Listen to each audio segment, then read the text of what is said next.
থেকে ওর গর্ভাবস্থাতেই এরকম ছিল, কিন্তু আমরা বুঝতে পারিনি, আল্ট্রাসোনোগ্রাফিতেও ধরা পড়েনি। এই ডিসেবিলিটি কি বলে? সেটা এখনো ডাক্তারি ভাষায় ডাক্তার দেখেছি, ওনারা বলছে এটা মানে গর্ভাবস্থা আঙ্গুল ছিল। বা অন্যান্য বিষয়টা নিচের পোর্শনটা কিছুই ছিল না। শারীরিক প্রতিবন্ধকতাকে জয় করে মাধ্যমিকের পথে বর্ষা নাচ ও ছবি আঁকাতেও সে পারদর্শী। শান্তিপুর বাসিন্দা বর্ষা শর্মা এবছর মাধ্যমিক পরীক্ষায় বসতে চলেছে সে রাধারানীর নারী শিক্ষা মন্দিরের 10ম শ্রেণীর ছাত্রী। জন্মের পর থেকে বর্ষা শারীরিকভাবে স্বাভাবিক নয়, বিশেষভাবে সক্ষম। ছোটবেলা থেকেই পড়াশোনায় অত্যন্ত মনোযোগী বর্ষা। আর তার হাতের লেখা এতটাই সুন্দর, স্পষ্ট যে অনেক সাধারণ শিক্ষার্থীকেও হার মানায়। বিভিন্ন প্রতিযোগিতায় অংশ নিয়ে নাচে সাফল্য অর্জন করেছে সে। রাজ্য সরকার বিভিন্নভাবে পাশে দাঁড়ানোয় তার পরিবার কৃতজ্ঞতা প্রকাশ করেছে। শারীরিক সীমাবদ্ধতা কখনো বর্ষার অগ্রগতির পথে বাধা হয়ে দাঁড়াতে পারেনি। তার অদম্য ইচ্ছাশক্তি ও পরিশ্রম আজ সমাজের সামনে এক অনুপ্রেরণামূলক দৃষ্টান্ত। তার বিদ্যালয়ে রাধারানী নারী শিক্ষা মন্দিরের শিক্ষিকাগণ সকল ছাত্রীর শুভকামনা রাখার সাথে বিশেষভাবে গুরুত্ব দিয়েছেন তাকে। তার জন্য এমনি কাজকর্ম ছোটবেলা থেকে যেগুলো করে সেগুলো তো অসুবিধা কিছু? সেগুলো তো একটু তো সমস্যা আছে, কিন্তু আমরা যতটা ভেবেছি ততটা না। ও যথেষ্ট পারে। আমরা তো ভেবেছি হয়তো পেন ধরতে পারবে না, লিখবে কি করে, কিন্তু ও যথেষ্ট। ওর হাতের লেখাও খুবই সুন্দর। তো অনেকক্ষণ লিখলে টিকলেও অসুবিধা হয় না? অসুবিধা হচ্ছে না। খাওয়াটাও নিজের হাতেই খায়। আচ্ছা। অসুবিধা অনেকটা কমই এখন। আর এমনি কথা বলার জন্য কি স্পেস? কথা বলার জন্য ওর একটা সমস্যা আছে, ওর মুখের জিভের উপরে, জিভটা উপরে লাগানো রয়েছে। মানে সেইটা আর হাতের সঙ্গে কোনো মিল নেই? না, কিন্তু ওটাও একটা সমস্যা। হ্যাঁ সমস্যা আছে, ওর কথা বলতে তো হয়তো একটু বেঁধে যায়। স্পিচ থেরাপি বা এরকম তো এখন তো আছে? ডাক্তার দেখেছি, অ্যাপোলোতে ছোটবেলায় নিয়ে গেছিলাম।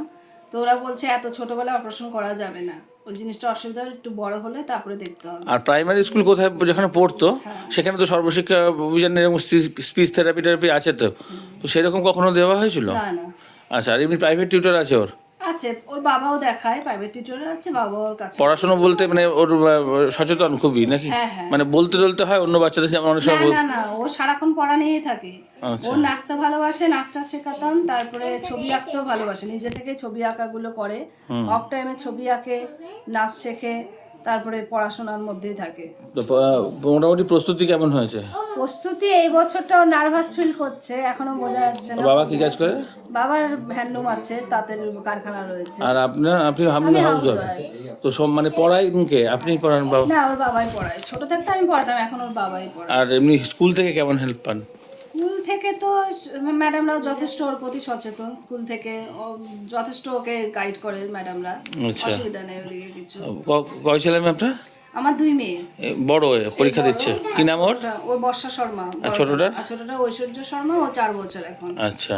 কি নাম আপনার? আমার সুপর্ণা শর্মা।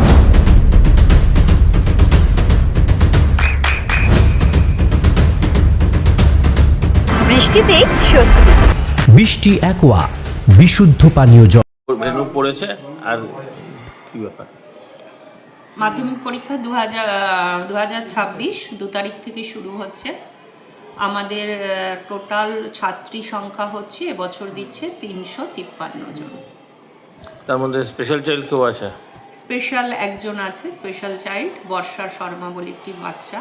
ও স্পেশাল চাইল্ড হিসাবে পরীক্ষা দিচ্ছে, তন্তুবায়ের সংঘ স্কুলে সিট করেছে। ওর মানে হাতের সমস্যা নাকি? হ্যাঁ, ওর এই একটা হাতে একটু সমস্যা আছে। কি কেমন পরীক্ষা দেবে সকলে, এবং এই মেয়েটি কেমন, কি বলবেন? আমাদের বাচ্চারা পড়াশোনায় অত্যন্ত ভালো এবং আশা করছি ওরা ভালো পরীক্ষা দেবে। ওদের জন্য অনেক শুভেচ্ছা। মাধ্যমিক পরীক্ষার্থীদের জন্য আমাদের স্কুলের তরফ থেকে, দিদিমণিদের পক্ষ থেকে অনেক শুভেচ্ছা। আর এবারে যে একই জায়গায় পড়েছে কি প্রতি বছর যেখানে পড়ে? হ্যাঁ, একই জায়গায় 353 জনের সিটই তন্তুবায় সংঘ স্কুলেই পড়েছে। আপনার নাম, পরিচয়? আমার নাম তপতী দাস মুখার্জি, আমি রাধারানী নারী শিক্ষা মন্দিরের টিচার ইনচার্জ। বর্ষার ক্ষেত্রে মানে ছোটবেলা থেকেই এরকম সমস্যা, এটা কি বলে ডাক্তারি ভাষায়, কিছু জানেন? হ্যাঁ, ডাক্তারি ভাষা বলতে সেটা এখন মনে নেই, কিন্তু বিষয়টা হচ্ছে যে ও ভূমিষ্ঠের পরে ওকে 15 দিনের মধ্যে আমরা কলকাতা নিয়ে গেছিলাম। এবার কলকাতা নেওয়ার পর কলকাতার সব থেকে বড় ডাক্তার সুজিতের শাহ পিজি হাসপাতালের এবং অরিজিৎ চ্যাটার্জি অ্যাপোলো হসপিটালের দুজন ডাক্তারেরই আমরা কনসাল্ট করে এসেছিলাম। যখন ট্রাভেলে করে নিয়ে গেছি গাড়ি করে 15 দিনের মধ্যে, ওনারা দেখে একই কথা বলছেন যে অবস্থায় আছে থাকুক, 15-16 বছর যাক, ও নর্মাল থাকে কিনা, কথা বলতে পারে কিনা, এই সমস্যাগুলো আমরা দেখি। দেখার পর তারপর ডিসিশন নেব যে জিভেরটা অপারেশন করা যাবে কিনা, কারণ ওটা জিভের আকৃতি নয়, আমরা ওটাকে জিভ ভাবে মানে একটা মাংস উপরের দিকে লাগাবো। আচ্ছা।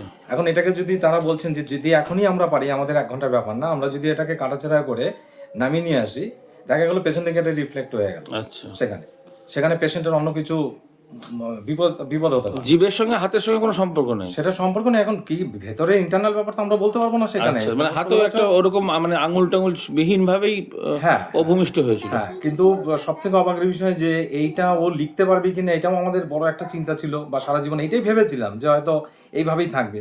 কিন্তু এতটা দেবীর আশীর্বাদে অ্যাডভান্স মানে আমরা ভাবতেই পারিনি যে এত কিছু, মানে আমাদের অক্লান্ত পরিশ্রম, চেষ্টা ওকে এই জায়গায় নিয়ে আসা এবং ওর নিজের প্রচেষ্টা। ছবি আঁকাটাকে সম্পূর্ণ নিজে, ছবি আঁকাতেও ফার্স্ট ডিভিশন ডিস্টিংশন, আঁকাতেও মানে নাচেও ফার্স্ট ডিভিশন ডিস্টিংশন, সেখানে মানে এতটা ইমপ্রুভ, সেটা আপনাদের ভালোবাসা আশীর্বাদ ছাড়া দেবীর সম্ভব না। তো এই সামনে তো পরশুদিন মাধ্যমিক পরীক্ষাটা, সেক্ষেত্রে পড়াশোনা মোটামুটি পড়াশোনার প্রস্তুতি অনেক কিছু প্রথম থেকে একটু ভুল হয়ে গেছে, যেটা খুব মানে সত্যি অপ্রিয় সত্যি কথা, যেটা মানে আমিও বুঝতে পারিনি। 3-4 মাস যে মানে পেছন দিকে পড়ে গেছে, সেগুলো অনেক কিছু ইনকমপ্লিট রেখে বুঝতে পারিনি মাধ্যমিকের কোর্সটাকে। আচ্ছা, এটা হচ্ছে সব থেকে বড় সমস্যা। মানে আমি তো একসময় নিজে অনেক ছাত্রছাত্রী পড়াতাম, কিন্তু আমি নিজের মেয়েকে বাইরে দিয়ে দেখেছি যে জায়গাগুলো ফাঁকা অবস্থায় ছিল আর কি, সেইগুলো এবার মেকআপ করতে গিয়ে ফার্স্ট টার্মে চলে গেছে, এবার সেকেন্ড টার্ম চলে এসেছে। ন্যাচারালি ফার্স্ট টার্মেরটা কি হয়েছে, আটকা পড়ে গেছে। এই করে করে আবার থার্ড টার্মেটা একটা তো কোর্স থাকে, ফার্স্ট টার্মে কোর্স আমাকে কমপ্লিট করতে হবে, এবং সেকেন্ড টার্মে থার্ড টার্মে করে আমার টোটাল বইটা আমার তখন একটা মেমোরিতে চলে আসলো। এবং আমি রিভাইজ দেবো এই 2.5 মাস শুধু রিভাইজের সময়। ঠিক আছে, এই 2.5 মাস কি হচ্ছে, নতুন করে মুখস্থ করতে হচ্ছে পুরোনো, তারপর রিভাইজ হচ্ছে, এবং ন্যাচারালি আবার পেছন দিকে চলে যায়, পড়া জিনিসগুলো পিছিয়ে যায়, মানে এবার কমপ্লিট করে আর উঠতে পারছে না।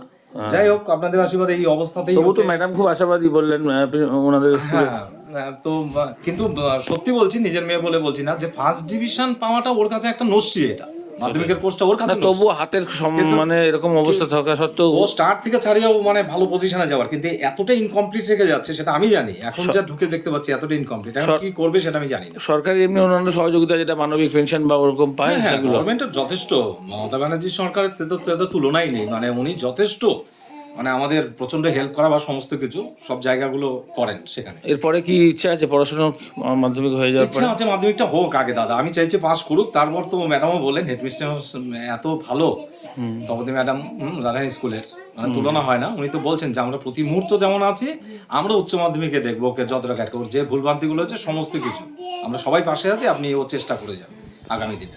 আপনার নাম? মনোজিৎ শর্মা। এখানে একটা বিষয় বলতে পারি ওর বাইরে? নিশ্চয়ই বলুন। দাদা, আপনাদের মতো মানুষ আছেন, যখন এই জায়গাটা যদি একটু কমপ্লিট করেন, আর আপনারা যে মানুষ, আশা করি 24 নদিয়ার সবথেকে বড় English medium school JRS public school প্রায় 35 বিঘা জমির উপর গড়ে উঠেছে বিশাল ক্যাম্পাস। নার্সারি থেকে শুরু করে উচ্চ মাধ্যমিক, ITI college, law college, BEd college, ভর্তি চলছে জেআরএস পাবলিক। ব্যালকনি বা সিঁড়ির রেলিং, মডিউলার কিচেন বা ড্রয়িং রুম, এক কথায় আপনার স্বপ্নের বাড়িকে করে তুলুন আরো সুন্দর। Chakdah ply centre, gorgeous look বা কোয়ালিটি সবে 3 নম্বর 1 Chakdah ply centre. Chakdah ply centre, KBM, Chakdah, Nadia. করবেন কেন করবেন বুঝতে পারছেন না তো? সঠিক গাইডলাইন পেতে আজই আসুন নদিয়ার চাকদাতে নিবেদিতা প্রাইভেট লিমিটেডে। Nivedita private limited, marketing and distribution service. Chakdah aluminium centre, ply, কাঁচ, laminates, kitchen fittings, door lock, window ও অ্যালুমিনিয়ামের খুচরো ও পাইকারি বিক্রেতা। চাকদা অ্যালুমিনিয়াম সেন্টার, পূর্বলালপুর 50 নম্বর রেলগেটের পাশে, চাকদা, নদিয়া।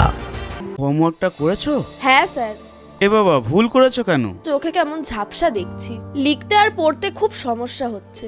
চাকদার মডার্ন অপটিক্স থেকে ভালো চোখের ডাক্তার দেখিয়ে নাও। প্রতিদিন প্রকৃত চোখের ডাক্তার ও দৃষ্টি বিশেষজ্ঞ মডার্ন অপটিক্স, চাকদহে। স্যামসাং, জিও, রিয়েলমি, নদিয়ার একমাত্র অথরাইজড ডিস্ট্রিবিউটর ঘোষ কমিউনিকেশন, থানার মোড়, চাকদা। ভাবছেন 3 স্টার ক্যাটাগরিতে কাটাবে? রুম রে মাত্র 1500 টাকা থেকে স্টার, খাওয়া দাওয়া রিজনেবল প্রাইস। নদিয়ার একমাত্র 3 স্টার ক্যাটাগরি হোটেল এনবি সোনার বাংলা হোটেল, কল্যাণী এইমসের ঠিক উল্টো দিকে, কল্যাণী, নদিয়া। নদিয়া জেলার সবথেকে বড় বিল্ডার্স চাকদার মা মনসা বিল্ডার্স, রড ও সিমেন্টের পাইকারি ও খুচরো বিক্রেতা। মা মনসা বিল্ডার্স, পদ্মবিলা, চাকদা, নদিয়া। রড কেনাকাটায় থাকছে ডিসকাউন্ট অফার। মা মনসা বিল্ডার্স,